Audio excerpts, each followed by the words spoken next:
زندگی کے دو راہیں بھی عجیب ہوتے ہیں، ایک طرف خوشیاں ہیں، سہانے خواب ہیں، دوسری طرف ماں باپ کے بچھڑنے کا غم ہے۔ ہاں، اگر شادی میں اتنی دلکشی نہ ہوتی، یہ اندیکھی جنت ہر لڑکی کا منتہائے منزل نہ ہوتی، تو پھر اتنا بڑا چرکا کس طرح سہا جا سکتا؟ واہ، زندگی کا حساب کیسا ہے! ایک ہاتھ سے دیتی ہے، ایک ہاتھ سے لیتی ہے۔ بار بار ابا جی کا افسردہ چہرہ اسے آبدیدہ کر دیتا۔ اب تک تو وہ شادی کی خوشی میں سب کچھ بھولی ہوئی تھی، اور اب زندگی کا نیا باب اچانک اس کے سامنے آ گیا تھا۔ امی جان اسے برابر سمجھائے جا رہی تھی، اور امی جان بہت حوصلے میں تھی، مگر امی جان بے حوصلہ کب ہوئی تھی؟ ان کا چہرہ ایسے تھا جیسے کنویں کی منڈیر پر پیاسا کوا، کبھی کچھ گرا دیا تو گرنے کی آواز آئی، کبھی کوئی ہلچل نہ مچی۔ ایسے لگتا تھا جیسے اللہ تعالیٰ نے بہت سے لوگوں کے حصے کا حوصلہ بھی انہیں دے دیا ہے، جس کو ہر وقت استعمال کرنا ان کا فرض بن گیا تھا۔ رخصتی کا وقت بھی آ گیا۔ رخصتی سے پہلے والدین کتنے بوجھل ہوتے ہیں، ایسے جیسے کندھوں پر منو بوجھ اٹھائے پھر رہے ہوں۔ اس بوجھ تلے دب کر دم نکلنے کا خطرہ بھی ہوتا ہے، مگر اف کرنے کا یارانہ نہیں ہوتا۔ اپنے ہی بوجھ سے کوئی واویلا نہیں مچاتا، بلکہ وہ اس بوجھ سے نجات حاصل کرنے کے لیے ہزاروں لاکھوں داؤ پر لگا دیتے ہیں۔ اس بوجھ کے لیے دوسرے کئی بوجھ اٹھانے کو تیار ہو جاتے ہیں، بس چاہتے ہیں کہ یہ گھڑی خیر و عافیت سے گزر جائے، اپنا چراغ دوسرے گھر میں جل اٹھے، اپنے جگر کا ٹکڑا دوسرے کی پیشانی پر سج جائے، خواہ اسے موتیوں میں تول کر دوسرے کے حوالے کرنا پڑے، وہ بوجھ ہی ہوتا ہے۔ ماں باپ، بہن بھائی، سب کی یہی ایک آس ہوتی ہے۔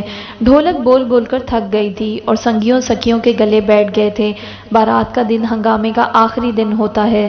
ہنگامے سے بھی تو لوگ تھک جاتے ہیں، زیور اور کپڑے سے گھبرا جاتے ہیں، اور چاہتے ہیں آج ساری کسر نکال دی جائے۔ سو بارات کے دن لوگ خوب زور و شور سے کپڑا اور زیور دکھاتے ہیں، پھر پیٹ بھر بھر کر کھاتے ہیں، پھر چاہتے ہیں دلہن رخصت ہو جائے تاکہ وہ ایک طویل تبصرہ کرتے ہوئے آرام کرنے کے قابل ہو جائے۔ دلہا دلہن کی کیفیت مختلف ہوتی ہے۔ ان تمام دنوں میں وہ بالکل عافیت سے رہتے ہیں، بلکہ بڑے مزے میں رہتے ہیں۔ بہتر سے بہتر سلوک اور بہتر سے بہتر تواضع ان کا نصیب بن جاتی ہے، اور جہاں لوگ تھک ہار کر ان کا ساتھ چھوڑ دیتے ہیں، وہاں سے ان کے سفر کی ابتدا ہوتی ہے۔ گو وہ تازہ دم بھی ہوتے ہیں، اور ان کے پاس زیادہ راہ بھی بہت ہوتا ہے، مگر پڑاؤ کا بدل جانا بذات خود ایک بہت بڑا حادثہ ہے جس سے وہ بے خبر ہوتے ہیں۔ نیا کو سہیلیوں نے بڑی جان فشانی سے دلہن بنایا، اور واقعی وہ تو ماہ تاباں بن گئی۔ شریف اور شرمیلی لڑکیوں پر شادی کے دن ایک آسمانی روپ ہوتا ہے جو چور دروازوں سے نکل کر گھر سے چھن چھن کر آتا ہے۔ شادی کے روز دلہن 13ویں کا چاند ہوتی ہے، جیسے 13ویں کا چاند ذرا سا نامکمل، معصوم، کنوارا اور شرمیلا شرمیلا نظر آتا ہے۔ رفتہ رفتہ تکمیل کی طرف بڑھتا ہے، پھر ٹھٹک جاتا ہے، نہ آنکھیں پھاڑ کر دیکھتا ہے، نہ ہی روشنی بے باک ہوتی ہے۔ صرف ایک رات، بیچ میں ایک رات ہوتی ہے مکمل ہونے کو، پھر ہر رات اسے زوال کی طرف لے جاتی ہے۔ رفتہ رفتہ 13ویں کے چاند والی دوشیزگی اور پاکیزگی نیا کے چہرے پر بھی تھی، وہی حجاب، وہی شرم، وہی پل پل روپ کی سیڑھی پر آگے بڑھنے کی کیفیت، وہی سوز، وہی ٹھنڈک، پھیلنا بھی اور سمٹنا بھی، ہنسنا بھی اور ڈرنا بھی، دیکھنا بھی اور نظریں چرانا بھی، کچھ اور جاننے کی تمنا، کچھ ہار جانے کا ڈر۔ دلہن کا کنوارا پن ایک خوبصورت خوشبو بن کر بارات کے روز آخری بار اس کے چہرے کا طواف کرتا ہے، اور اس کے حالے میں وہ سونا چاندی بنتی جاتی ہے۔ جس نے بھی نیا کو دیکھا اش اش کر اٹھا۔ جب وہ باہر پنڈال میں آئی تو لوگ اس پر ٹوٹ پڑے۔ جانے لوگ اتنی بے تابی سے دلہن کو کیوں دیکھتے ہیں؟ کوئی اپنا مستقبل اور کوئی اجڑنے سے پہلے پھلواری کو دیکھتا ہو اور خوش ہوتا ہو، ہر نگاہ الگ، ہر ذہن جدا۔ رخصتی بھی بخیر و خوبی انجام پائی۔ نیا کو امی نے بہت سمجھایا تھا کہ رونا نہیں، مگر جب وہ دھیرے دھیرے اپنے پازیب کی تال پر چلتی ہوئی دیوڑی تک آئی اور وہاں امی نے آخری بار اسے سینے سے لگایا تو اس کی سسکیاں نکل گئیں۔ یہ کیسے ہو سکتا ہے کہ ماں بیٹی آخری بار ملے اور روئے بھی نہیں؟ بہت سی باتیں جو بیٹی ماں کی اور ماں بیٹی کو نہیں سمجھا سکتی، وہ ان کے آنسو ایک دوسرے کو کہہ دیتے ہیں۔ ویسے بھی ماؤں میں آنسوؤں کی زبان سمجھنے کی بہت اہلیت ہوتی ہے، اور چونکہ وہ ان راہوں سے گزر چکی ہوتی ہیں، اس لیے بیٹیوں کی دلی کیفیت کو خوب سمجھتی ہیں۔ نیا سے سکتی ہوئی سجی سجائی موٹر میں بیٹھ گئی۔ اس کے پہلو میں اس کا دولہا بیٹھا تھا، مگر ایک گٹری کو کیا پتہ چل سکتا تھا کہ دولہا کہاں ہے اور اس کا منہ کس طرف ہے؟